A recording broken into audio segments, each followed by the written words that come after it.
So, hey, what did you learn this week? I learned that the Coming to America sequel that we waited 30 years for was well worth it. Nice. What did you learn this week?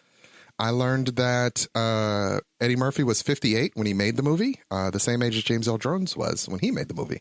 Really? Yeah. Oh, wow. Also, filmed it in Rick Ross's house. Rick Ross's mansion. In the Atlanta area. So, yes. Yeah. So apparently he lives like a king. He absolutely. Or like a boss. Like a boss. Stay tuned.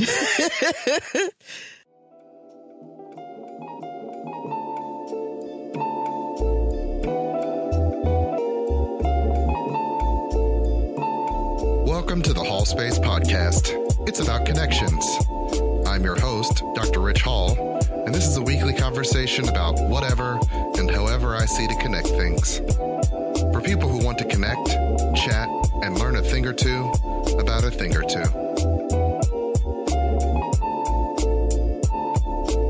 Without further ado, let's start the show.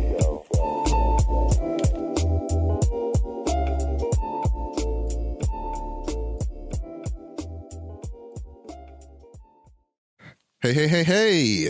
Hey there. Welcome back to the Hallspace Podcast. Welcome. Where we are talking about coming to America. The number two. Number two. Yes. And we're going to just talk about our thoughts on the film. It came out. It's actually been a week. So we meant to take this episode last week. Right. And life got in the way because we have children and other things, a dog and jobs, full-time jobs. So we're a little late on this. But the way I am always with my reviews, like I don't care if the review was a week late. I might not have seen it yet. No, and honestly, it gave a lot of people time to actually watch the movie. Yeah. Or if they intend to watch it, just didn't get to it because, you know, people have lives. Yeah. Even in a quarantine where you're home all the time. It's been the interesting thing about this. You intend to do things and then time still gets away from you and you're like, man, I was here all day and yet did not do what I intended. What did I even do? I did all the other things. Did all of the other things. So just as a note, we are going to be talking about Coming to America, and if you have not seen it yet, we're going to spoil it. Stop now. Spoiler alert. Spoiler now. Alert. Okay. Spoiler alert. Spoiler alert. Anything past this point is going to be a spoiler for the film. So if you don't want any information about the film, stop now. We can give a brief review. Like, hey, just Coming to America, a film starring Eddie Murphy in Arsenio Hall, is a remake of the original Coming to America film. It is a direct sequel where Eddie Murphy and Arsenio Hall reprise their roles as Prince Hakeem and Simi, and they return to America for a second time for laughs with new characters like Leslie Jones, Tracy Morgan, up-and-coming actor Jermaine Fowler, and Wesley Snipes in a star turn where he almost steals the entire movie. He's having the time of his life. The time of his life. Yep. Old favorites like James L. Jones is back. John Amos is back. Vanessa Bell Calloway swoops through really quickly for a brief reintroduction to the world. Yep. And although nothing can match the original and what it has become over the years, over the last 30-something years, it's still a decent time, a lot of fun. Incredibly entertaining. It's black people at their most beautiful. It's black kings and queens. And well dressed. Just costumes and the costumes are amazing. Performances. You're going to see something in this movie that you're like, oh, that looks really nice. Oh, yeah. Written by Kenya Barris, creator of Blackish, as well as the original writers Barry Blaustein and David Sheffield. Directed by Craig Brewer, who directed Eddie Murphy in Dolomite Is My Name. So after that movie, Eddie Murphy was like, I think we could work together again. And so he invited both Craig Brewer and Wesley Snipes back. He also worked with Wesley Snipes in that movie, which says something about maybe he didn't get along as well with Jordan Peele. Jordan Peele. Not Jordan. Keegan-Michael Key. Yeah, because he was in that movie. He didn't invite him back. I'm just creating drama. Look at you being spicy. Look at me. Look at you being spicy. I would Maybe what problem did he have with Keegan-Michael Key? That he was like, I'm doing Coming to America. Don't worry about it. You're not in it. No, I got no parts for you. I'm going to have Michael Blackson in my movie, but I don't have time for you. There's another breakout star, Kiki Lane. Yes. Love her. She was good as Mika, his beautiful. daughter. Cincinnati stand-up. Okay? Yeah, apparently. She's from Apparently she's Cincinnati native. Yep. You already mentioned Jermaine Fowler. He was really great in it, too. And it's got some laughs in it. It's a pretty solid, solid film. Just without, this is the non-spoiler review of it. You just want to watch the first 15 minutes of this conversation or listen to the first 15 minutes and not hear anything that's going to spoil the movie. And then at a certain point, we're just going to bow out and tell you spoilers. But if you like the first one, a lot of the old characters return. So the barbershop guys return. Yep. Garcelle Bouveau shows up. Garcelle Bouveau shows up with the Flower Girl. So there's a lot of through lines from the previous film where characters whom you might find beloved, you might be able to quote the barbershop scene from the first one. Yep. Well, they got some new lines and some new jokes with those guys. There are more quotables from this. Yes, a lot more quotables from the film that will also probably, maybe, we'll see, stand the test of time. Yeah. I mean, there's still McDowell's. Yes, McDowell's. John Amos returns and as McDowell. They got the Big Mac. I got the Big Mick. I got the Big Mick. Right. We don't have golden arches. We have the golden arcs. Right. Yep. And so, as a film, I enjoyed myself. It's on Amazon Prime right now, as a Prime exclusive, so you can't find it on any other streaming service at this time. And if you already got Amazon Prime because you like your free shipping, I mean, I have my issues with Bezos as a supervillain. Do. I have my issues with Amazon as in its anti-union stance. Yeah. But if they haven't made it convenient for me to get things to my house during a pandemic, especially during a pandemic, and it is as with my relationship with America as a country, it is a mixed relationship. Complicated. It's very complicated. But I enjoyed this movie. It was actually filmed by Paramount, but they sold it before they developed Paramount Plus, which is a whole nother road we're not going down in this conversation. Right, but where it was they sold it to Amazon. It was supposed to have been released in August 2020, so we should have seen it a year ago.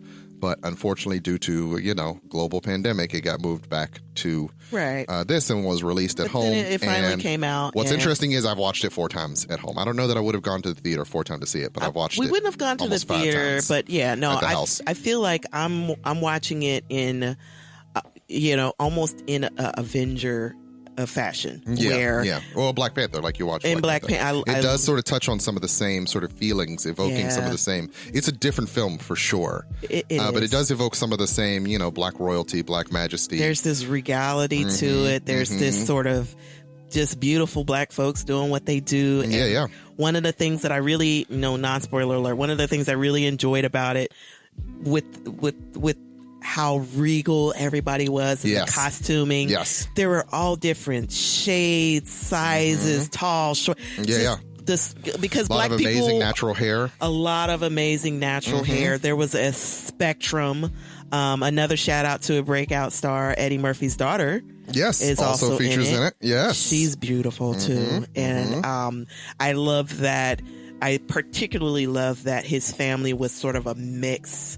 And Wesley Snipes' family was a mix. Like you see all kinds of African features and people, and it's just good to see in one movie. Yes, right? Yes, yeah. A lot of the same things that the first one brought, which was this vision of Africa as a lush and beautiful place of opulence and royalty. This brings many of the same things to cinema. Right. I mean, in many ways, like some people have had their issues with it. Like it doesn't really represent. It's actually a fairy tale, so it's not intended to be a real portrayal of Africa. It's a comedy for one, and so the expectations of a comedy are always been irreverent. So it's not really intending to portray a real Africa, but to portray much in the same way that I'm pretty sure Cinderella wasn't about opulence and Snow White weren't really about, there were probably some bad things being done in those kingdoms. And in the shadow of Wakanda,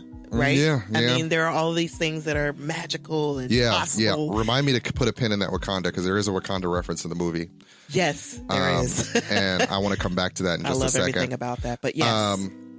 But that's part of the spoiler review. But anyway, the idea that, because there is this relationship that we have with our ideals and stereotypes around Africa, people often react with a lot of criticism whenever you portray Africa in any way or another, and it's very hard to strike a good balance. I think in recognizing this as a fairy tale about Africans, Zamunda is not a real place by far, but it is in some ways an aspirational place in that same way that, what was the kingdom that Cinderella lived in or Snow White lived in or whatever. Arendelle is really popular now. Yeah. And we don't necessarily know where those places are, but in that same way that white people want to go to Hogwarts and white people, they want to be Lord of the Rings, where was right. They want to visit Hobbiton. Right. In that same way, we deserve a place where we also aspire to want to live and exist and tell stories about.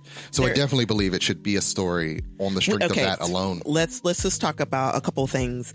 First of all, like you said, it was pushed off for a year, but it was filmed at Tyler Perry Studios. Yes. Right? Which is its own kind of wonderland at this point. Absolutely should exist, right?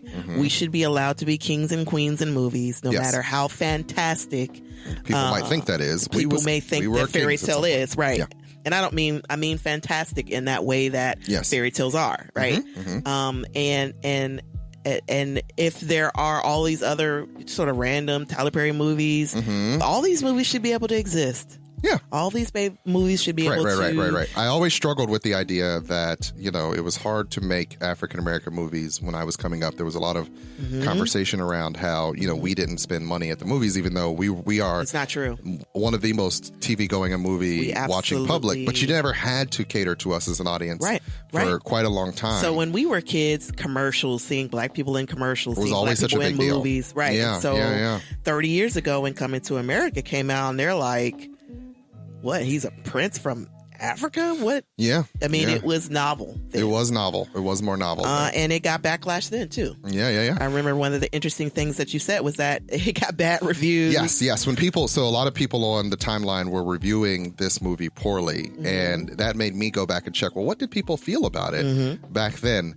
And it was not the beloved classic that we all know it to be today. So the original film was very poorly reviewed. Things were said that it was a tepid romance, poor screenplay, ill thought out premise, that it was inconsistent. Somebody called it full of anemic one-liners over the bald spot where the solid story should be. Ouch. And I'm like, wow, okay. Wow. Somebody called it a TV skit screenplay. Right. Flaccid, foolish film. And actually, it got bad reviews. Flaccid. Yeah, right. Flaccid's not one of those words anybody likes to hear. No, right.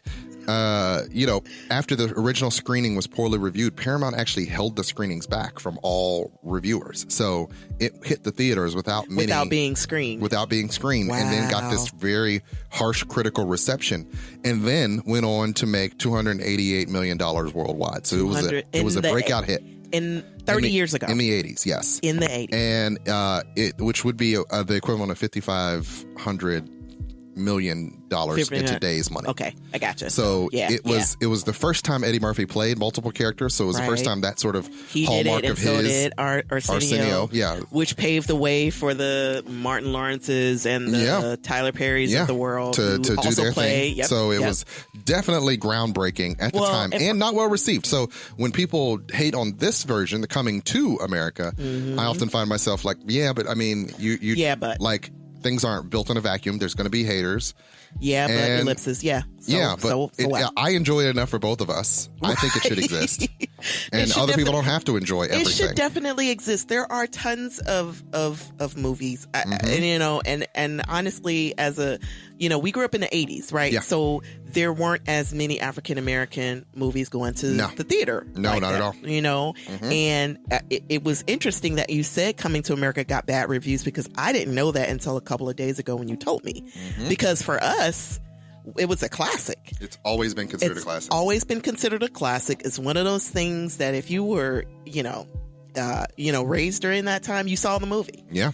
And, you almost get your black card taken. One of the reasons that it was called a classic is because it was on TV a lot. So one of the things that we forget is that some contemporary classic films are the result of new television networks being developed. And when they were developing these new television networks, what they did was they would just buy movies that were hits So HBO, you'd get an HBO preview, and HBO would show Ghostbusters and Coming to America and Back to the Future all weekend. And because it was HBO and you didn't have it, you'd watch that. Well, and honestly, as a result, watch it over and over again. Or Star 64 would show. At some point, it made it to Star 64, Channel 19. So Coming to America just be on. In that same way that like just Baby like Boy, Shaka Zulu, Baby Boy is always on BET Now. Yeah, my gosh. You know, they just really use the heck out of that movie. license. Yeah. And, you know, you just end up watching this film over and over again. Just throw that Baby Boy on. And much like the Christmas Story movie, where it's actually a loose story with a bunch of what could be skits in it, basically, where mini skits. Yeah. Coming to America, in many ways, if you watch it straight through, it's a movie you could step out of, come back, and be like, oh, that's funny. Like, yeah. And you could miss whole chunks of the movie. And still enjoy a part where you walked in like, oh, that's kind of and novel. Maybe that's what makes it rewatchable. In many ways, yes, I think so. I mean, maybe that's a part of the algorithm. Because it's like comfort food at this point. No, absolutely. It's incredibly nostalgic for us, right? Yeah. And so that's why I was really surprised. Most of my feed enjoyed it. Yes. And then there are a couple of people that I knew that did not like it. Yes, I know quite a few people who did not enjoy it. Yeah, and I think a lot of people that I knew that did and found it to be fun and enjoyable. More people than not. 90% of the people that I knew really enjoyed it. And it's a movie that had to do a lot. Like, it had to really make a lot of people happy. And it had to have the storyline had to be just nuanced enough to not be boring, right? Yeah. So, okay, yeah, we know you went to America the first time. Why would you go back in the second one? Why would you go back? Why would it be called Coming Back to America? Right. And I remember thinking, like, you watched it as soon as it dropped. Yeah, I watched it that day. And I heard a little bit of it, but I was like, it doesn't sound like I want it to be. But then when I actually watched it, there's so many things that when I saw it in pieces, I just didn't understand. Yeah. Which is why we are going to have the spoiler review version of it. Right. There's some things that just do not make sense until you see it. Right. So there are so many things about this sequel that are nuanced and that are different that do make it interesting. And honestly, as a person that, once I like something, I watch it over and over again. The Bad Boys movies, the Avengers movies. This is one of those movies that I make my Don't forget your Mission Impossible movies. Oh, I Jason love Bourne movies. The Jason Bourne movies, the Mission Impossibles. Those are ones I can always sort of, rely on, leave on. I've made Mama watch Coming to America a lot. She doesn't care one way or another. Yeah. Can we talk for a second about the first movie and what made it so great? Sure. But besides the comedy, and it isn't a, until the barbershop guys show up, like there are moments of like straight up absurdity, but like it's playing itself straight. Do you think it's absurd now? No, did you think it was absurd then? It was. There are some things in it that are absurd. Like it leans into an unfolding absurdity. I'm asking when Richie Vaughn first saw it. Well, I mean, when I first saw it, absurd? So back when I first saw it, I didn't understand comedy in the same way that the comedy is about the absurdity. It just seemed funny. Like, so it just gets funny. So for me, I have a different perspective. Much in the way that, your daughter loves fantasy and fairy tales and things like that. The idea that he lived in this kingdom and they threw flowers when he walked. Yeah. Like all of that was magical to me. Like I loved every second of that. So, and your daughter also enjoys every second of that as well. Right. So none of that seemed outlandish to me. I mean, and yet to see black faces doing it. Oh my! So that's not the absurdity part that I'm thinking of. There's the courtyard scene where like the whole dance number happens.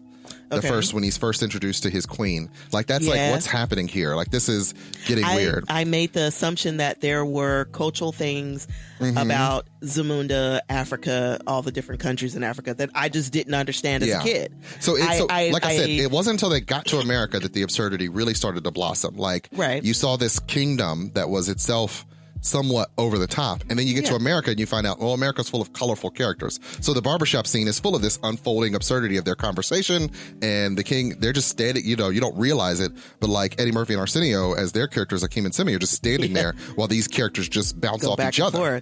But that seemed so incredibly normal to me. It's grounded. They do well with it feeling grounded. They I'm not feel saying like it wasn't people. irreverent. I'm just saying that. But I mean, and it's one of the things I hate going to the barbershop. I hate taking the boys to the barbershop. Yeah, but I do girls go. But hate the barbershop. We do. Guys who learn how to navigate a barbershop. It just is what it is. I saw something today that says like gay men hate going to the barbershop. And it's sad because I can understand that because as you know, it's incredibly sad because they're so nervous about it. I have issues with the barbershop at times because you know it could be ignorance on rampant display sometimes. It's like guys just saying whatever they want to say.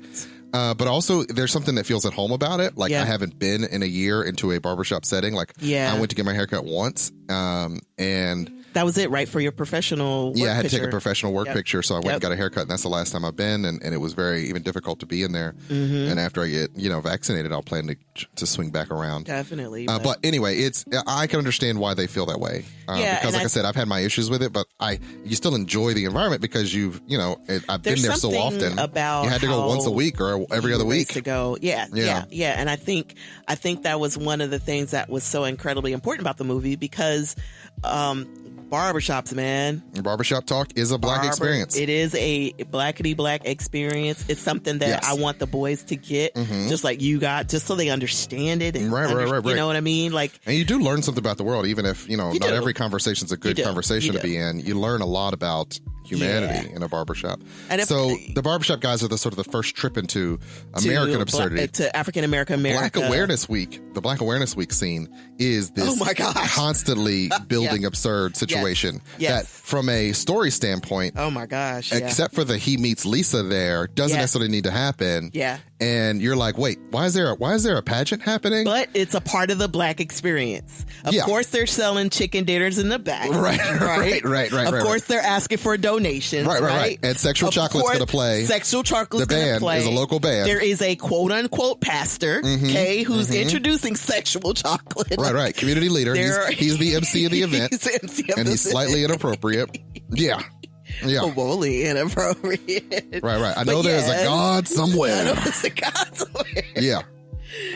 Oh my gosh. So there are so many pieces of the original Coming to America that are just, I mean, it's similar to the second movie where they're pockets, they're, these snippets, these scenes of just sort of the black experience in America. It does a really good job of mirroring, like, he's this king in Africa and McDowell is the king of his domain. You get a franchise. There's a similar classism happening. There is definitely where he sees them as servants. Like in many ways, like Simi's a servant, so he's treated a certain way. When they go to America and don't tell everyone they're royal, they're treated as servants. And nobodies. So there's McDowell's, so there's Lisa and her dad, and they're considered like the king and queen royalty of Queens. Right. And then there is Lisa's dating Daryl, who's played by Eric LaSalle. Yes. And he's also seen as royalty because they've got the Jerry curl. So let your soul. Yeah. That falsetto. I was going to say, you ain't finishing that falsetto. I can't. I didn't have it. I'll have it today. Listen, I was going to help you, but it ain't for everyone. And Eric LaSalle represents, he's a mirror of Eddie Murphy because where Eddie Murphy is jubilant and happy, Eric LaSalle is aloof and cruel. He is. At every turn. Yes. He's an entitled rich kid, basically. Yeah. And you kind of know that. I don't think I ever saw it until I watched it this time through. Like, oh no, he's the opposite of Eddie Murphy. He's an heir to a kingdom, and yet he's learned to be cruel and aloof, and who you'd think the Eddie Murphy character would be. That's who a king would be. Never noticed that. Yeah. I mean, but it's in there. It's in the script. I get it. In that way that if you look at it like from a story standpoint, you're like, oh, okay, they're doing a lot of turns here. They're doing a lot of setups and payoffs. Yeah. There's a lot of them. Like Lisa's in an arranged marriage, much like he was in an arranged marriage. Right. And so Lisa has to reject her arranged marriage just like he did so that they can come together and be in love. Because John Amos, who plays her dad, and Eric LaSalle, who plays Daryl, sort of said, hey. Consorted. Yes. To get him married. We got McDowell's, you got Soul Glow. If we join our kingdoms together. We could be a So it's a parallel couple. of the story. Yeah. Right. Wow. You can see it now. Yeah. And so there's a lot of mirrors, a lot of setups and payoffs. So from a basic script level point, like when people say it's an anemic storyline, it's doing a job. No, it's definitely all the way through. Okay, this scene is for this. Yeah. And Eddie Murphy's playing it subtly. A lot of times we remember the brilliant parts of an Eddie Murphy performance, but in reality, I think he likes to play subtle brilliance. So he's just playing through, like the fact that he brings Akeem this regal jubilance, like this. He seems really does, like because an when he steps into the barbershop, you can tell his posture and his energy is different than the barber, than everybody in there, who he's also playing in both films. Right? Yes, he's playing against himself, but he gives off a different personality. Absolutely does. I mean, and it's funny because in the first and in the second movie, again, you know that they go to the barbershop, but they have this sort of, their back is. Their shoulders are back. Their head is up. There's this different posture. Posture and energy. So Eddie Murphy is playing the movie like he's acting through the movie. He is. But you see Eddie Murphy and you're not always paying attention to the subtleties. No, I think the thing people... But he's doing a lot in his eyes. I think people don't... one of the things that a lot of people may not always notice is how hard it is to be comedically brilliant. It's not like this, and a lot of that is that subtle stuff, slapsticky, blah blah. No, it's actually like you could harder. be in a movie. You could do the Tyler Perry thing where you're just playing yourself. No, I work at the steel mill. Right. No, I mean you could definitely do that. Or there are a couple of things that you sent me on Instagram where it's like there are these clips of the worst acting ever. Yes, like, people forget acting can be bad. No, acting can be really, really. If you've seen a local theater production of something where the people are really passionate, but they are just not good at fully emoting. No, and the thing about it is, and as a person who went to the school of creative and performing arts, not the place that rescues the animals. No. Because they used to make that joke all the time. If you live in Cincinnati, you've heard that joke. When live in Cincinnati and went to that school. Is it the SPCA or the SCPA? SCPA. Okay, you're never heard that before. Okay, I just get the numbers mixed up. Right, I never know. Right. But I think one of the things that there are a number of emotions that you have to be able to do, but to do something that's funny and someone else also finds it funny, and that the funny could be hidden in just a moment of normal humanity, and it can be a very subtle, right? funny, exactly. That it feels like a human person having an experience, like a real experience, and not this, I'm trying to be funny experience. No, I tripped and I fell and I broke my face. I think that's why people watch some of these Eddie Murphy experiences, this and some of the other things he's done, where they're like, he's not being funny, but he's trying to find the funny in between.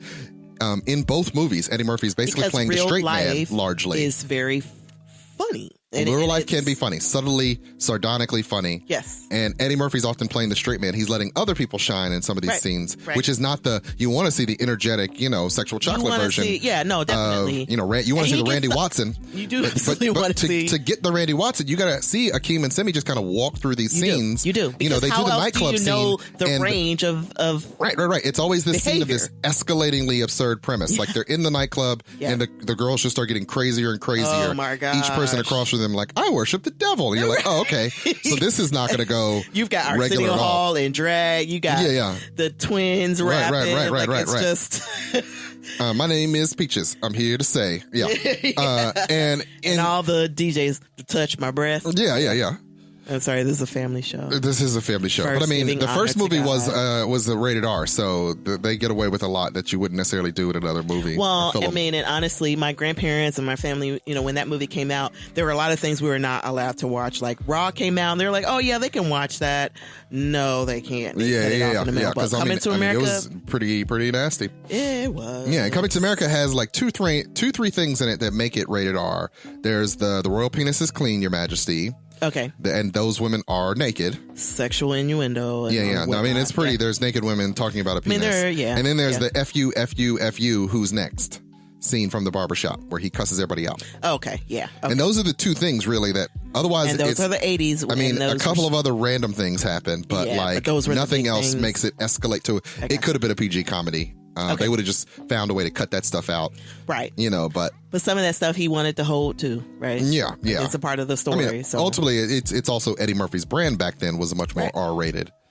It's like, how can he do Coming to America, but we can't see Raw? Like, we didn't understand. But those are two different experiences. But they definitely are.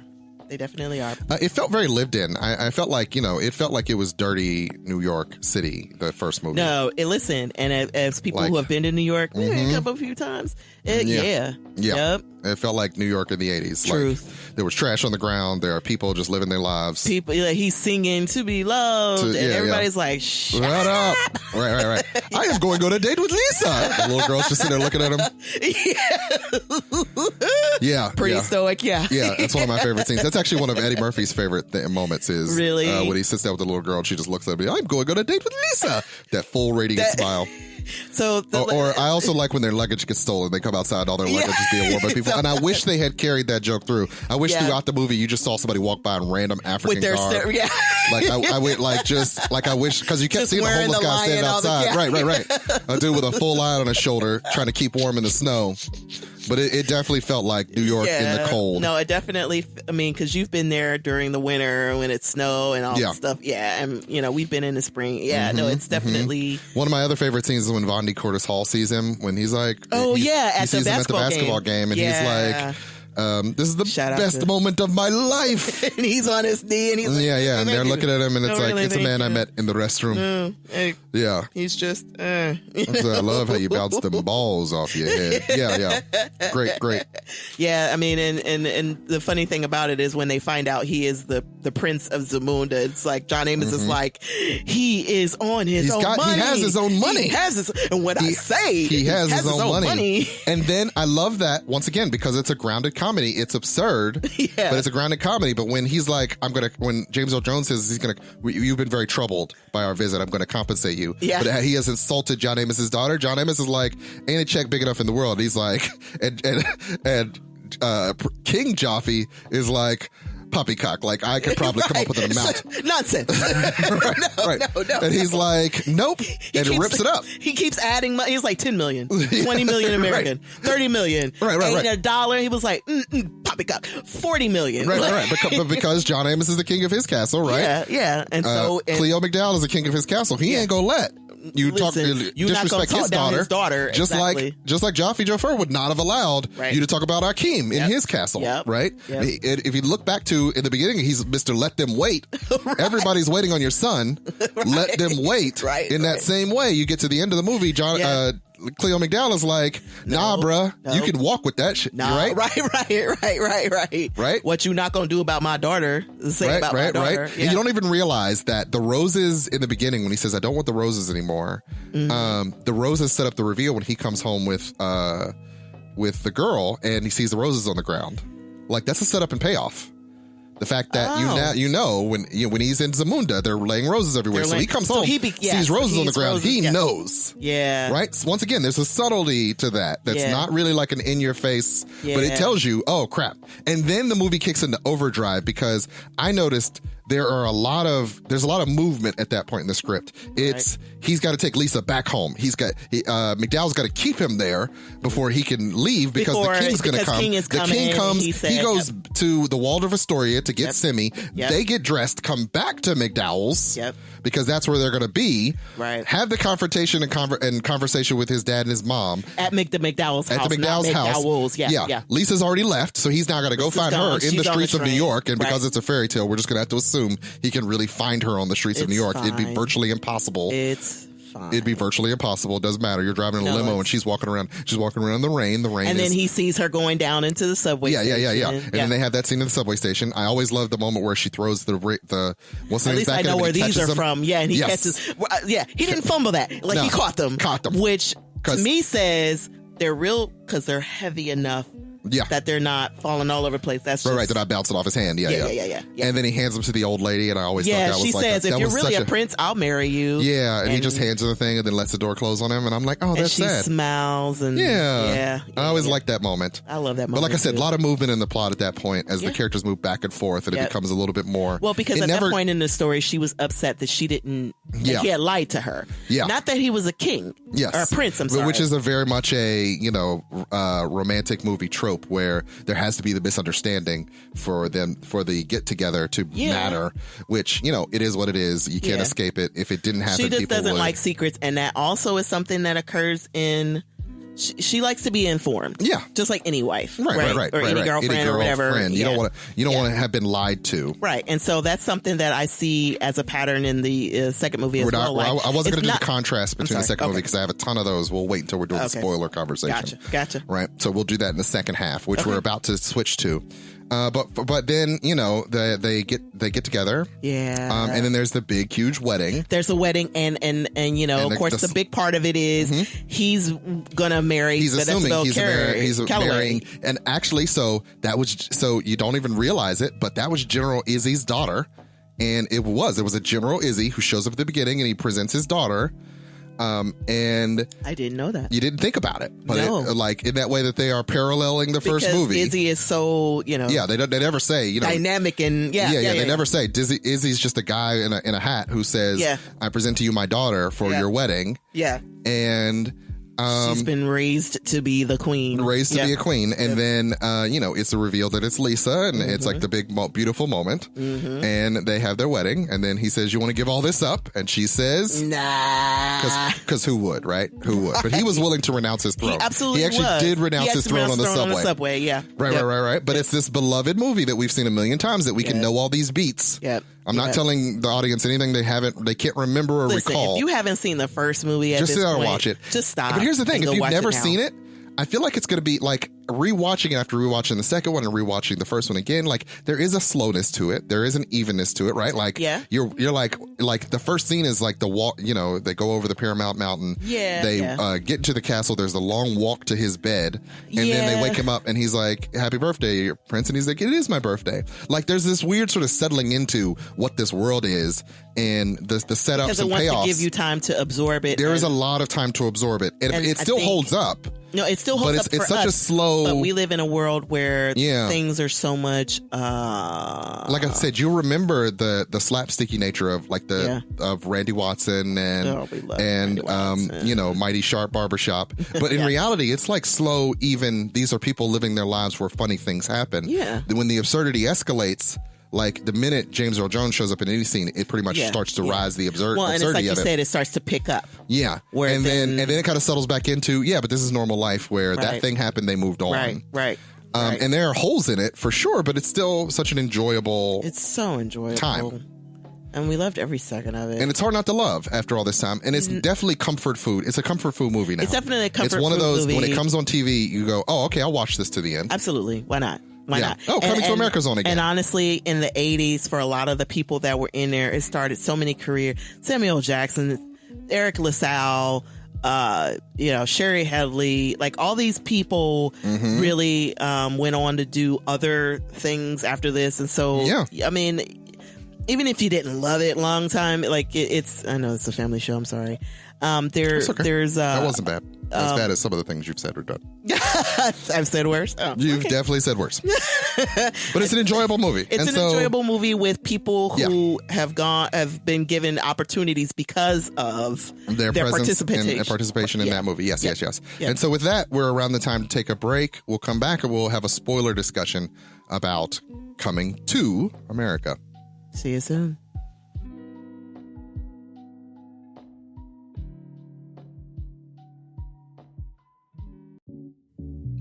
So let me tell you about Anchor Podcast. It's the podcasting service that I use. Anchor.fm is the easiest way to make a podcast, and there are many different reasons why, but foremost is it's free. So you don't need to go out and buy a whole bunch of equipment. If you have a phone or a computer and a microphone, you can record and edit your podcast right on your phone or computer. So that's one major benefit, as well as the fact that they'll distribute your podcast to several different podcasting sites for you. Not only can your podcast be found on Anchor, it can also be found on Spotify, Apple Podcast, and Google Podcast as well. So you don't have to worry about going to all those different sites and setting yourself up. They'll do it for you. You can also make some money on your podcast. Say you have a podcast that only 5 people listen to on a regular basis, they don't limit you on how many subscribers you have to have in order to be able to make a little bit of change for your podcast to keep yourself going. So pretty much everything you need to start a podcast can be found at Anchor.fm. So go download the app either in the Google Play Store or the Apple App Store, or go to Anchor.fm to get started. And I guarantee you, it'll make things so much easier for you, like it has for me.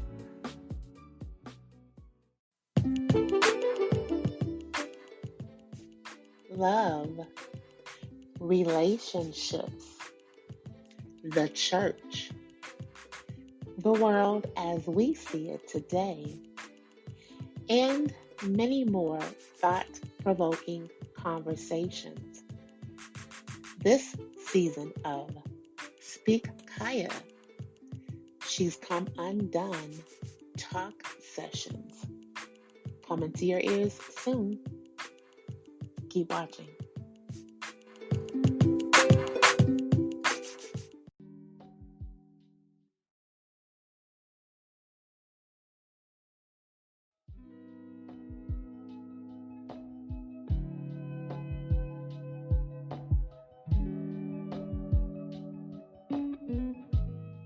Welcome back. Welcome back to the Hallspace Podcast. I'm your host, Ritch Hall. Hey and there. We are here talking about coming to America. You keep saying two because it's a number two. Yeah, because it's a number two and not just two. And we're talking about the new movie. We just did a retrospective on the first movie, and now we're going to do a spoiler review. Spoiler alert. Spoiler alert. Spoiler alert. If you have not watched it, you're going to feel like Stop now. This second half is not for you because we're just going to dig into the movie. Just stop and go watch it and then come back. And I will say, and make sure you come back. Watching the second one, it was unsettling for the first part because you're like, you have your memories and feelings about the first one, and then the second one's happening, and you're like, what is this? This is different. This is different. Yeah. And it feels different, and yet feels like, okay, they're trying to pay homage and lovingly depict the first movie. Right, but still giving you a new story, basically. Yes, they are trying to give you a continuation of the original story. Yep. For sure. And so many things I noticed, like I said before, were contrasts from the first movie. The fact that there aren't rose bearers anymore means that in the first movie he says, I don't want the rose bearers to follow me around anymore. Yeah. When he's going to talk to his dad in the breakfast scene. Right. Means that held from the first movie. There are no more rose bearers because he didn't want them to follow him around, and King Joffrey was like, from this day forth, there'll never be rose bearers. Yeah. Also, his kids and his family all sit on the same side of the table. That's like a big thing because in the first movie, he sat at the far end, his parents sat at the other end. They were confused when he came over to the end. And so he's created a family for himself where he's much closer to his daughters. Yeah. Semi and him are practicing the sticks, and now he's teaching his daughters the sticks. So that's like one of the early scenes is when he is fighting with his eldest daughter. Yeah. And then the other two daughters join in. So he's got three daughters. Right. No male heir. Which means he kept trying for that male heir. He did. Because at first I was like, why does he need so many daughters? Were Rad D. Okay? Right. Well, he had taught them himself as opposed to his father who had left it to, you got the trainers impression, and left it to other people to Yep. take care of him. Mm-hmm. But in his life, he had raised them differently than previous generations had. Can I just say something that's kind of off topic, but a little bit? I mean, this is also during the time of the Oprah interview with Meghan Markle and Prince Harry. Yeah. And this brings to mind some thoughts about royalty and the thoughts of, the difference between the way Princess Diana wanted to raise her Harry kids. And Yeah. And so one of the things about this movie is that, not only did Prince Hakeem go to New York to find his love, he found his love. She they got married, right? And then they have their children, and that's kind of what they built the new kingdom on, right? Right. Which is also sort of something that reminds me of Black Panther, right? Yeah. He felt like his dad made mistakes as king. And, one of the things that he's told is you can be the kind of king you want to be. Yes. And so that's kind of like, I love the idea behind all of that, you have these children and they are going to be whoever they're going to be. Like you set this foundation for them, but they're going to eventually go off and be their own people. Yeah. And what you want is for them to be better than you. Right. To take make the better best decisions. of you out into the world and evolve the world, change the world for the better by virtue of what you've hopefully instilled in them. Right. And then other influences, the world, positive, hopefully influences. But yeah. Right. So the world definitely makes its mark. And obviously, Akeem is a character who, had his own opinions and ideas and worked to change things and yet still felt held by tradition. He did. So the second movie, it's very much, he's trying to... How much change are you enacting? How much change is he willing to enact? He stepped out to find his own wife, but now, the concerns of Zamunda are so big, and he's got to decide. He's got to be able to say, does he make a choice for himself, for his family, or for his country? Right. Which he is the prince who did that. Now, can he as king do that? And I thought that was pretty good that they sort of built into the story that need for. How does he make that choice for himself and for his family? Right. What's best? Introducing General Izzy, in the first movie, General Izzy isn't this menacing figure, but Wesley Snipes is having the time of his life with every entrance, with every line. The dude isn't in the movie 10 minutes, but he is doing the work. That role. He did. Okay? He did. He absolutely the great Wesley it. Snipes. And part of the reason why I rewatch this movie is just to see him Wesley strolling. Snipes. Just to see every Wesley Snipes entrance. That man and entrance and exit. He got some solid exits. Listen, he's got great entrances. He's got great exits. And let me also say he's got 2 kids in this movie, and his son and his daughter both have really great they're really personalities. Yeah. Listen, the kid that plays his son. Yeah. Tiana Taylor is his daughter. Tiana Taylor is his daughter. And she does this great performance. In the same vein as Vanessa Bell Calloway, I'm presenting to you the person that has been trained to be queen for you to marry, basically. And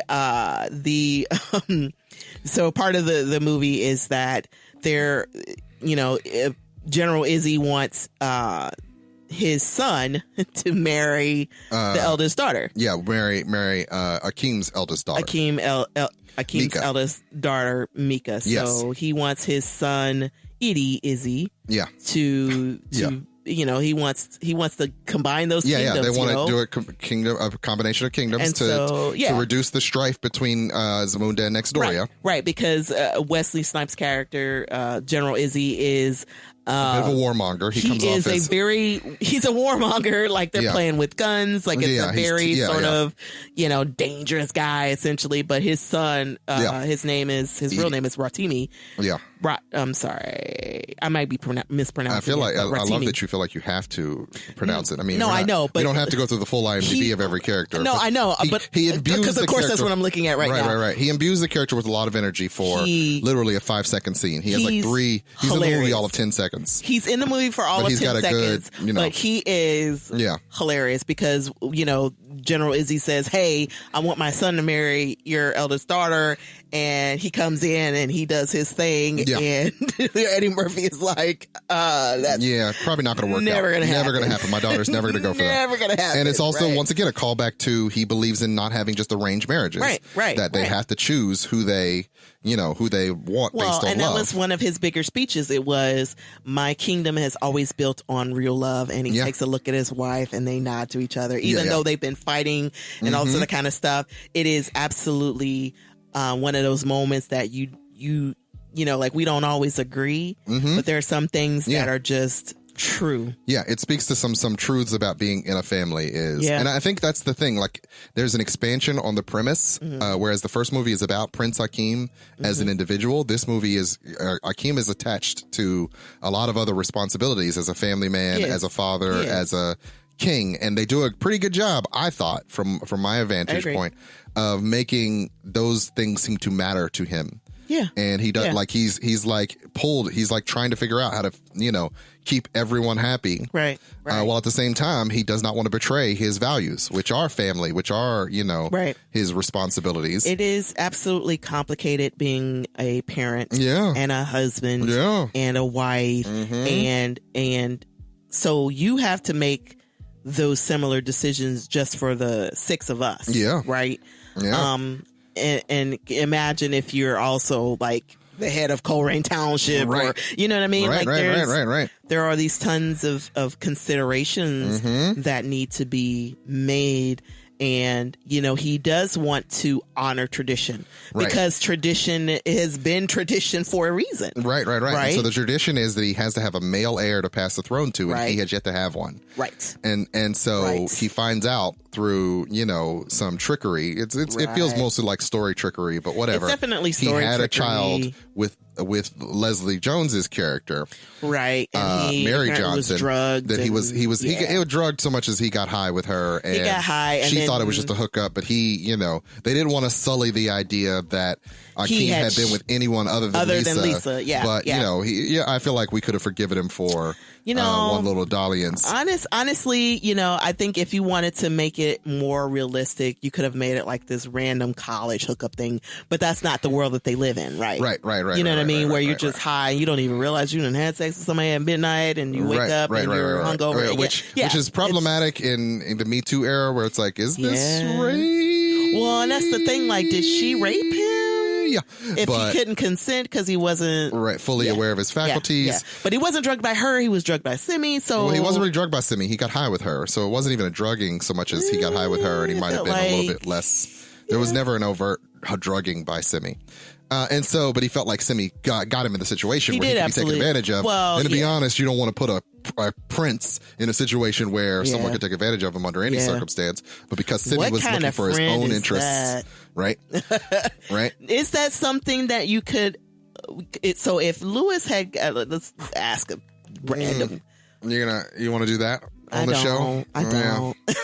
I don't, but it's an interesting thought. Like, what if your best friend had put you in a position where... I mean, but best friends do that sometimes, where, you know, they be out for theirs. I mean, so as a guy, you might have found yourself in a situation where it's like, your dude was trying to hook up with some girl. And you're like, hey, y'all go do that. And you end up in a room with another woman whom you don't know and don't have anything you're getting along with. More than I could say. Multiple as well. Like, well, you're literally fourth wheel. My friend Nicole's nice. Go hang out. Yeah, wow. And you're just waiting while they do whatever they're doing in the back room. Whatever they're doing. You know what they're doing in that back room. But anyway, moving along. So he has a son in America, played by Jermaine Fowler. And he keeps saying, keeps calling the bastard son. Bastard son. He's my like, bastard son from America. No, I think they get it. Yeah. Bastard son. Brings him, he meets Mary Johnson, who's played by Leslie Jones, and also Tracy Morgan, who shows up in the movie as once again, solidly playing the role of the comedy Uncle in this movie. Yeah. Okay. A very grounded comedy. Like, for some reason, I love the subtlety of the scene where they're pulling fish sticks and tater tots out the oven for his birthday. It's for his birthday. These are the birthday tater tots. Yeah. They have a cake. They don't have 30 candles. They only have 10 candles. And Tracy Morgan does a great line read on, I didn't have enough change to buy another pack of candles. These are that's a lived-in space. It's a very lived-in space. I don't know why I love that line read, but it's like, a lot of people can fumble that. You forget that once again, not everybody's a great actor. No, but Tracy Morgan can sell. Yeah. I didn't have enough change for another pack of candles.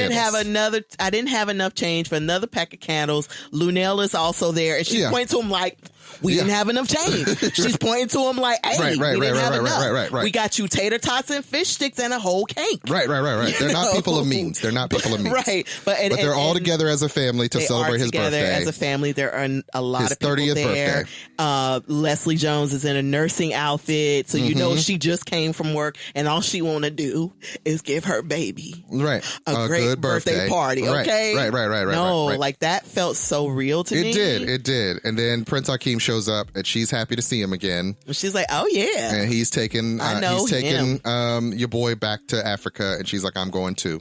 And he says, "No, we're only taking him." Yeah, and this is another payoff. Lavell is like, "Wait a minute, I don't go nowhere.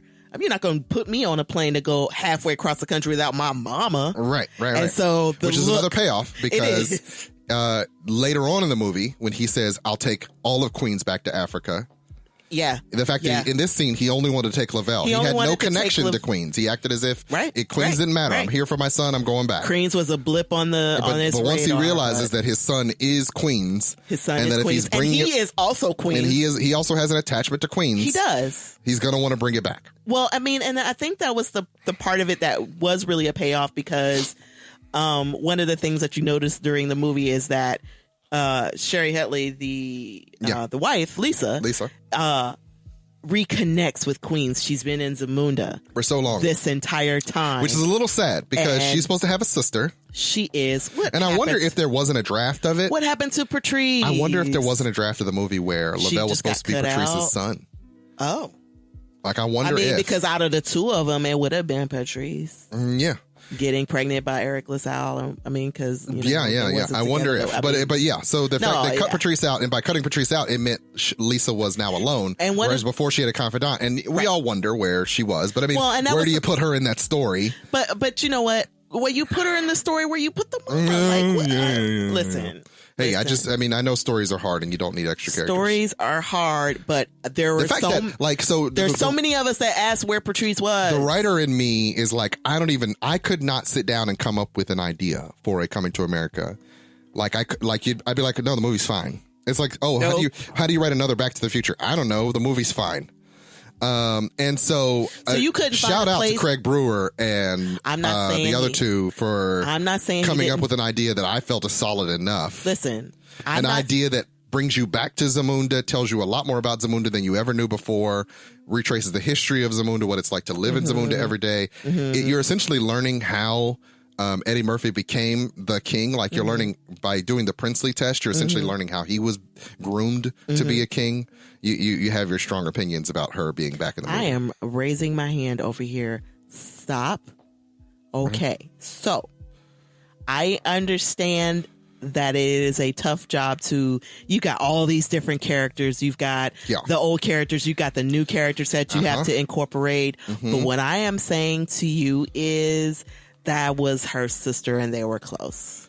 Yes. And we're all like, where's Patrice? But also you're asking for what are the mechanics of bringing a person to the story. If you notice in the mechanics of the story, every person they brought in, except for maybe Itty and the daughter. The daughter. Yeah. Everybody took an arc from beginning to end. Not always the strongest arc, but everybody had a turn.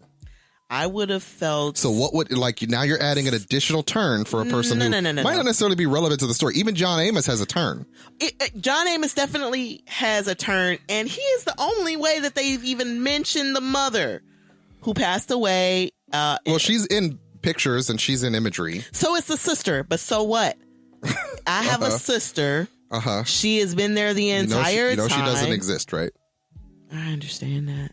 I mean, where was Daryl? Where was Samuel L. Jackson? Like, yeah, you could have. I'm saying you could layer in, but to tell the story they were telling. I mean, I don't know. Is this the hill you want to die on? Like, was she that important to the story? It feels like erasure. There was a black woman's character in a movie that wasn't represented in the sequel. She was close to her sister. And they brought back Vanessa Bell Calloway for a one-note joke, but also she was the sister of General Izzy. I feel like this is not a there's not a hill to die on. I don't. Listen. Let me just say this. It would have been great to have her. It would have been great if Samuel L. Jackson's schedule would have opened up for him to be in the movie too. Yes. But also, I mean, where do you put that in? That isn't just dropping it in for the sake of dropping it in. The extra scenes. How many extra scenes does Black Panther have? I'll watch all of them. Okay. So, I mean, they could have had a blur. Here's the thing, Nicole. You can develop your own headcanon for this movie if you'd like. So you could feel free to, I do it all the time, just come up with an additional explanation for where the sister is to help yourself reconcile. No. Because it's not, I mean, the canon on the Coming to America universe is not so hard lined that you couldn't just come up with your own headcanon. Where is she? She probably married Daryl or married some other rich guy. Finally is happy. And she's got like 3 or 4 kids in a really nice house in Queens. And she's over McDowell's franchise in Texas. How about that? All I'm saying. All you're saying? All I'm saying is you could have showed me that. You could have put a 2-second blip on, like, oh man, Lisa's going through it in Zamunda. Ooh. I mean, they could have done that. They could have done that. I mean, but now you got to come up with like what is her purpose in the story? Like what's she doesn't have a purpose serve? other than she exists. Okay. So if you notice, there weren't many people in the story that were connected to the family that didn't have some kind of purpose. The middle daughter, the bottom two daughters. That they were there for girl power. Said, yeah, they had some conversations. They were involved in the teaching Lavell his kingly princely test. Yes, but other than that, they didn't really have they started out without a thing and they grew to be different people through the story. But they existed. I mean, you could have just added her for the sake of adding her. But I mean, it's not for the sake of adding her. She exists in the world of they never to said America. she didn't exist anymore. They just didn't make room for her to be a person in it. What they did was how do you know she wasn't available? Like maybe she was off doing other things. She might have been unavailable. Yeah, but she should have made herself available for coming to America. You're really riding on this really hard. I'm sorry. This is a lot. I did not expect this to be. We're like all the way off the rails of our review of it because you want to be mad about her not being in the film. There's so much else to be celebrated about this film. I really didn't think this was going to be the thing. No, I'm not saying that the film isn't great. All I'm saying is... You want to spend more time on this?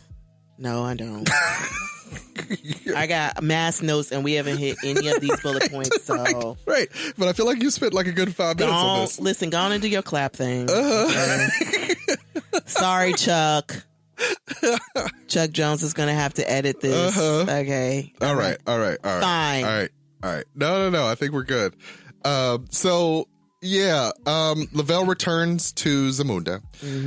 And like I said, through Lavell, we learn a lot more about the Zamunda tradition. We learn that they are kind of a funny culture. Like you wouldn't have always known that they played that joke on him on his final princely test. There's a part where they're like, you're going to get circumcised again. His mom is like, let's let him take a little bit off the top. A little bit off the top. She said, we did this already, Mom. And, it's a dumb joke, but, Eddie Murphy's not above a dumb joke. Well, the lion farts in the movie. You're like, oh, okay, so there had to be a fart joke in an Eddie Murphy movie. Well. He has to do the test of cutting the whiskers off a lion, which once again, it's like, okay, so they're not going to skirt past the danger of this. There's definitely grounded enough that they're like, nope, this is a dangerous task. You should be afraid. And the interesting part of that is how he bonded with the eldest daughter, right? Mika. Yeah. So she had been training her entire life to be the heir to the throne, essentially. Because of tradition, she couldn't get it. But because of tradition and because of her gender, she could not do that. And so he comes in from Queens and she's like... And just walks up in like he's supposed to be there. Yeah. So, I mean, she has this conversation with him where she's like, hey, I've been training to be in the position that you're in right now. And you're stepping on my birthright. And you're stepping all over that. Just because you're a man. Just because you're a boy. And that's mad frustrating. Something should change about that. It is absolutely mad frustrating, but there is a part of that conversation where they really start to connect, and she says, maybe this... But she doesn't want the dude to die. She doesn't want him to die. He was like, I'm not going to be here in a minute because this lion I'm going to be eaten by a lion. Right. Also, one of my really good line reads. Right. Good line reads. He did a great job. I'm not going to be here long. This lion's going to eat me. Yeah. But then she sort of realizes there are these bigger things at hand here. It's the fate of Zamunda. There's the fate of the Zamunda. So she's got to put her pride aside and help him. Yeah. And she does. And we haven't talked. We talked a little bit about Leslie Jones, but Leslie Jones is doing a great Leslie Jones impersonation. Hilarious. She's bringing to the role. I mean, a lot of people can try that role, and we joked a little bit about how there are certain actors and actresses who can be themselves in a movie. Yeah. And you're like, okay, it's a Leslie Jones character, but they're still killing it as them. No, there's still this comedy. Not everybody can do that. No, right? It's harder than it looks. It is much harder than it looks. Much harder than it looks. And she killed that role. Yes. And she's this black mama that don't play and yes. And she's she supports her son, and I think the greater moments that she has with Lavell is just like, hey, you about to be king of all of this, right? and there's this, she doesn't understand Zamunda as much, and but there are certain actors and actresses who can really play, like Jennifer Lewis from Blackish. She's really great as the black mom. Well, and yeah, she is the black mom, and then you got a Lawrence Fishburne as black dad, black grandpa, black grandpa, and in that same way, Leslie Jones is able to bring a certain type of energy to a performance that is just, it's Leslie Jones. Like, you're not necessarily looking to see her in like this really nuanced part, but like, she's kind of fun on screen. Her being her is fun. It's enough. Yeah. Oh yeah, definitely. And so she brings something to that film as his mother, Mary Johnson. She does. You're gonna get all of this pumpkin pie. Right. And then her scene connecting with Sherry Headley is great. They're having a great time. Is one of my favorite things about this movie. They have this sort of initial clash because it's like, she like walks up on her, she's like, I'm a hugger. I'm a hugger. I'm sorry I had sex with your husband before y'all got married. I'm sorry. It's like, she don't want no smoke. She's enjoying she don't want no smoke. I mean, and honestly, I mean, it's basically her saying, hey, look, we did this thing 20 some odd years ago. Goes into her closet, takes a dress, has it altered. She's got all this stuff. She's overstepping quite a bit. She's definitely overstepping. And then they get drunk at a party and they're friends. Well, they're both from Queens. Yeah. And allows Sherry Headley to reconnect with her Queens side. It allows her to go back to what she remembered back in the day. They're doing like this salt and pepper joint. Like it's which, if you look back at the first movie, her and her sister dancing. Yeah, it's another side of that. Like, okay, so you know what I mean? Like, well, her and her sister wasn't dancing. Her sister was dancing. She's sitting there. She's sitting there watching her dancing. But like the idea that she would connect with someone with a lot of energy, like she would remind her of her sister in the absence of her sister. Well, I mean, yes, we're not going to go back. We're not going to re-legislate. All right, they could have all been at the bar having a good time. Yes, they could have. Yes, I guess. But it wouldn't have been as deep a connection if her sister was around. She would have had an obstacle. Her sister would have been her connection. She wouldn't have needed Leslie Jones. So the story needed the absence of the sister. No, I mean, there is something to be said for saying, okay, they figured out, there's a part where Lisa sort of realizes what happened. Like, okay, so you had this moment with this lady in Queens way before we met. Kings have kids. She's like, it's not like you're the only man that I've ever been with. Yeah, and he's like, he has this stop moment that's, wait, what about the other men? We never discussed the other men. I mean, you knew about Daryl, but like, were there other men? You said men plural. You didn't say man. Plural. You said men plural. Could we please rewind back to the other part about the other men? We talking about this whole son. Wow. We're talking about this whole son. This is and so for her to this I've been on this out of town for a long time. Is it would be okay? Okay, you're right. Sleep well, my sweet. You've been on this big trip. Sweet dreams. You bring your baby mama and her whole grown son. Right. That's what she says. I don't want any more surprises because Lisa does not like to be surprised. She does not like to be surprised. She doesn't like to be lied to. He surprised her before. The biggest surprise was that he was. She's big on integrity. She is very big on letting me in on what's happening. Yeah. Okay, and that the wind. Yeah. But so yeah, I mean, I think that's one of the things that makes it from the first movie into the second movie, and the fact that she was able to understand the situation and not really trip off of it, even though she was pushing for her daughter to become the queen regent. She's been training all her whole life for this, right. And you have this bastard son from Queens, no shade. But also, he's got to find a way to soothe things with Izzy. And it's a great introduction to Izzy's daughter, that dad scene. And, because at some point he realizes to really squash everything, he could really have Izzy's daughter marry Lavell. Lavell, yes. And so then things can be and Lavell seems down with it because he's turned on by Tiana Taylor, who wouldn't be. He said, we all know that I am open to I said I believe in love. I believe in love, and love who am I is a bedrock of my kingdom. But and who am I if he's down with it? Who am I to say no? Are you down with it? He was like, I'm about it. Another great line read. Yeah, I'm about it. As Tiana Taylor's draped over him after doing his dance to Get Off by Prince. Right. And then they leave, and he has to take the princely test. Right. And he starts losing himself a little bit. Like, it does start to ask this, what type of person are you? He struggles with, up until now, he never saw himself as a person of royalty. And then, he brings his uncle in, this piece of Queens. Tracy Morgan returns to the movie. Well, and shout out to uncles everywhere that step up to be the father role, right? Yeah.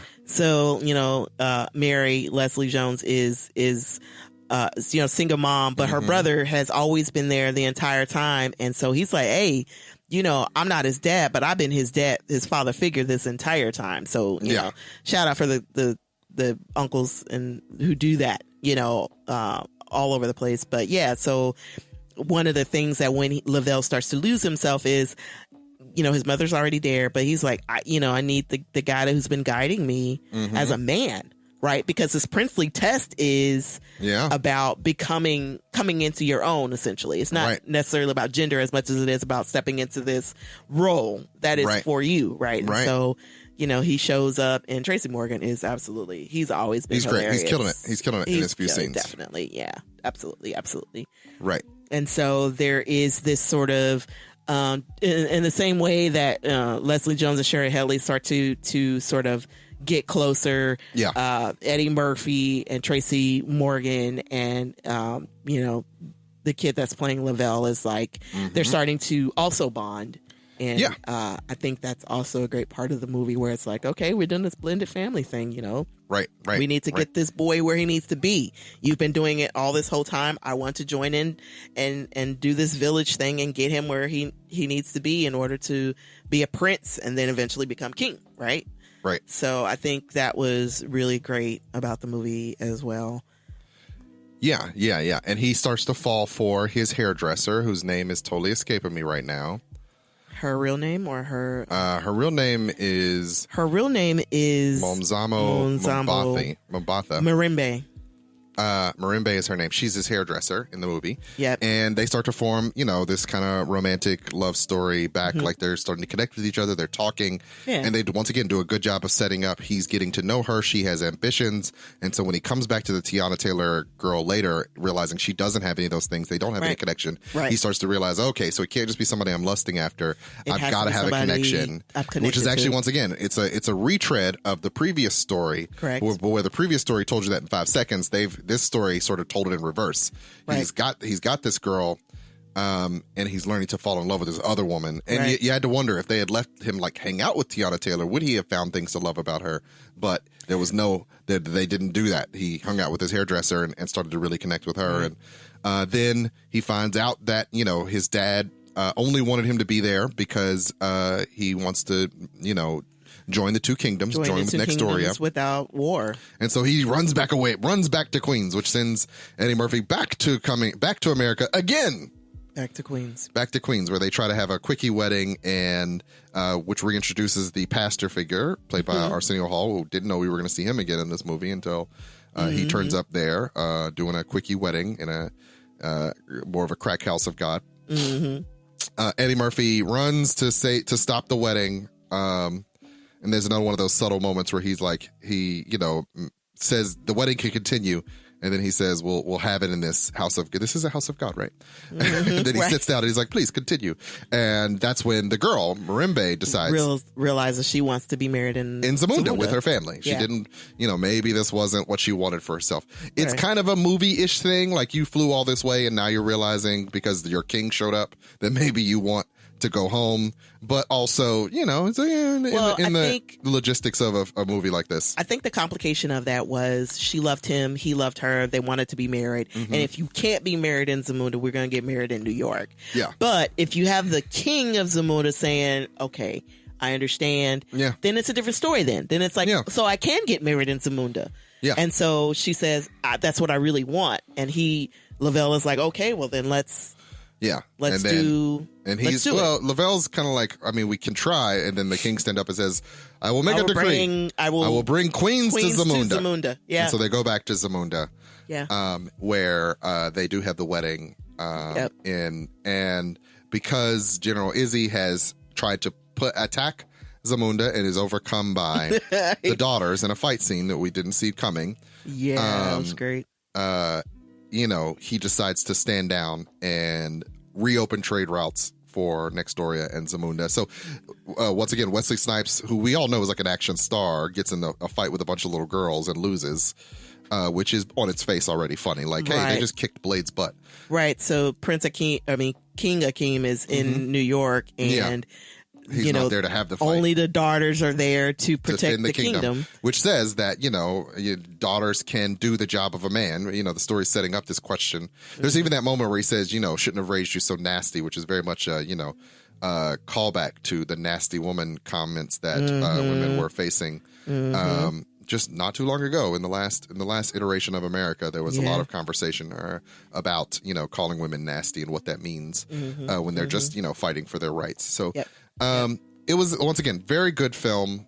Ended on a good note. Randy Watson comes back and we get to see Sexual Chocolate perform again. We love all of this. We love Rick Ross in his house. Right. That was great. Yeah. And just found ourselves really enjoying the film. Didn't intend to do a full recap for you, but was really enjoying so many elements of it that it's hard to leave out. Anytime you have a funeral and Morgan Freeman is the voice of the funeral. The voice of the, And Gladys Knight singing Midnight Train to Zamunda. Right. And there's a scene with Colin Jost. How many times have you been in an interview with your white counterpart and that they didn't get there the same way that you did? Well, I know it's hard to say, but that was one of the more pointed racial elements of the film. I thought that was interesting. And the fact that that's in some ways a sequel to the other movie. Because Colin Jost is in the film, he's the son of Duke and Duke, right? And Duke and Duke Randolph and Mortimer Duke, right? From Trading Places, starring Eddie Murphy and Dan Aykroyd. Right. So and Duke and Duke, they were homeless in the first Coming to America, and then Prince Akeem gives them a bunch of cash, and they set their back. He gives them Simi's pocket money. Yeah. And we use that term loosely, okay? Right. And it's just enough to restart their empire. Yep. Because, and Colin Jost just sort of plays the aloof, rich white kid. Entitled son who gets... because he's like, your dad never donated a building. It was a small library. It was a small off-campus library. So you've never been in rehab? It was Oxy, and my mom took me. Said, well, you never... I can't wait to see some of the pictures of you in blackface. And he's like, I was Will Smith in Atlanta. So there was blueface over the blackface. Great jokes. Some great jokes in there. Oh, yeah.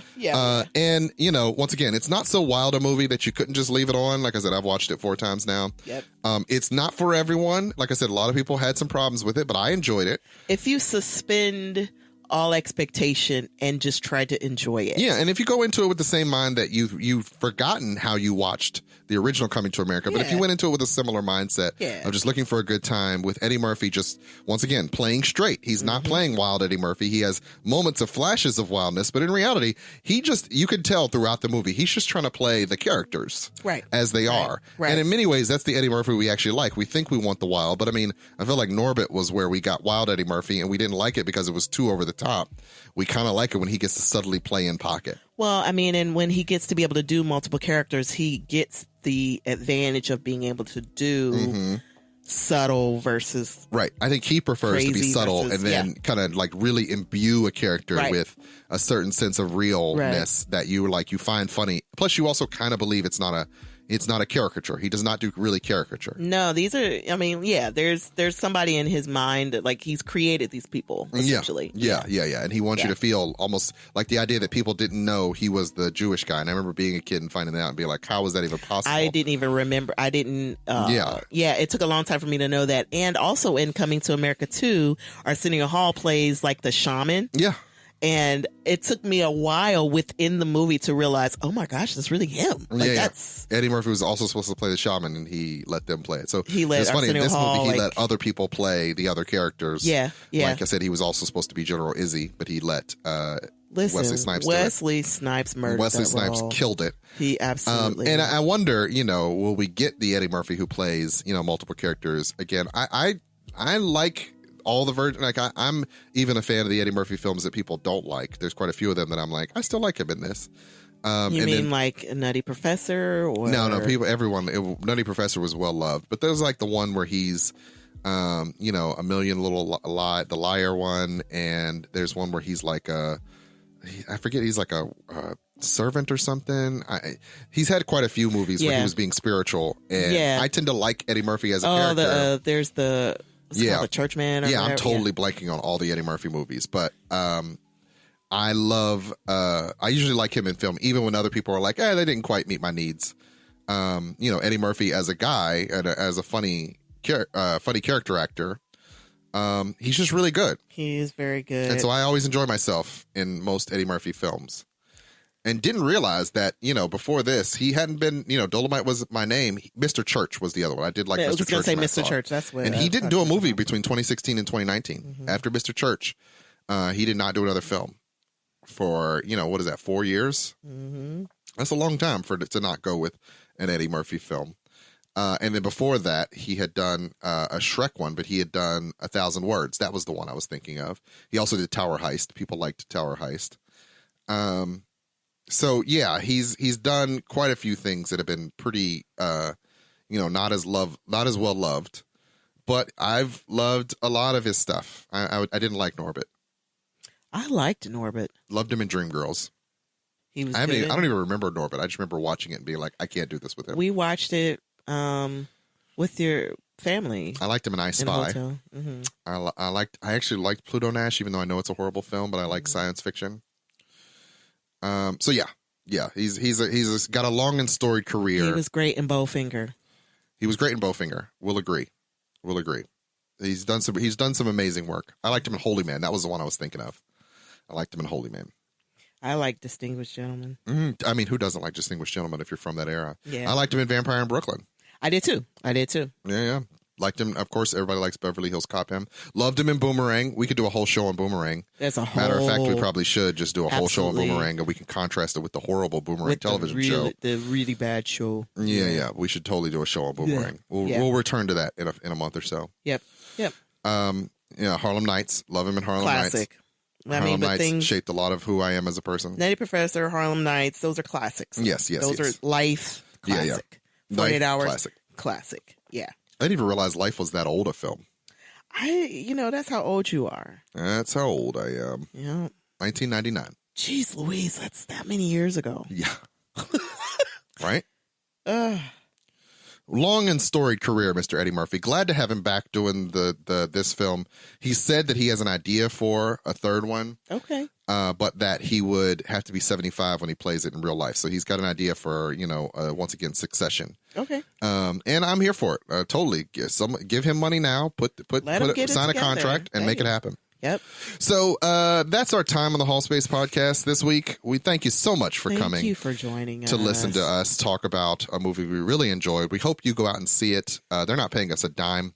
Absolutely to talk about it, but we're so glad to spend some time we enjoyed it. with you talking about this movie. Tell us your thoughts about it. Tell us whether you liked it, did you love it, did you hate it. Yeah, tell us your thoughts. Hit us up on the social medias. Right. We'd love to hear how you think and feel about it. We would. You know what the music means. You know what the music means. I say good day, sir. I say good day. The Hallspace Podcast is brought to you by Hall Productions, LLC. Show notes and credits can be found at our webpage, thehallspacepodcast.wordpress.com. Any questions, comments, or concerns can be sent to us at thehallspacepodcast@gmail.com. The show is written by Daggerpin Davis. Music is curated by DJ Cabal. The show is produced by Chuck Jones and recorded at Slash and Trash Studios. If you like what you hear and you want to hear more, please be sure to like, share, and subscribe. And I hope you all have a good week.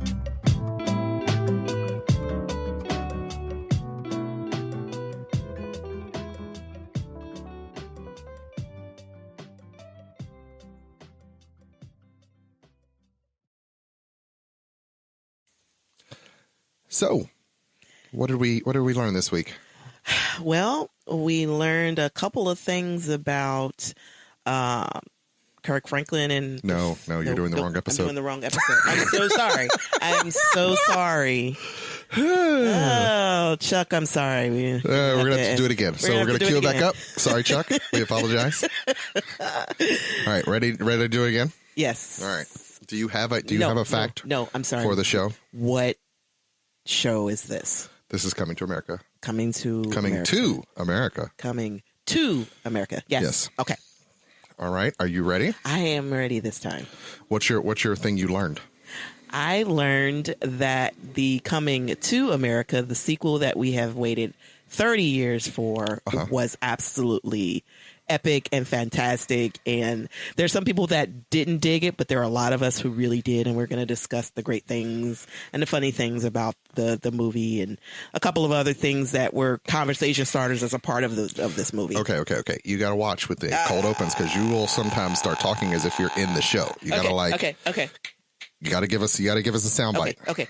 All right. Sorry. You got to say, I learned that Coming to America was hilarious. And then that's all you have to say. But you'll be like, I'm thinking thoughts and saying thoughts out loud. Saying thoughts as if we're having the conversation, which we are not having right now. We're just cold opening the conversation in the hopes that people will want to hear more. Okay. All right. Hold on. Your facts were so much more interesting. House Hall. We rise brilliantly.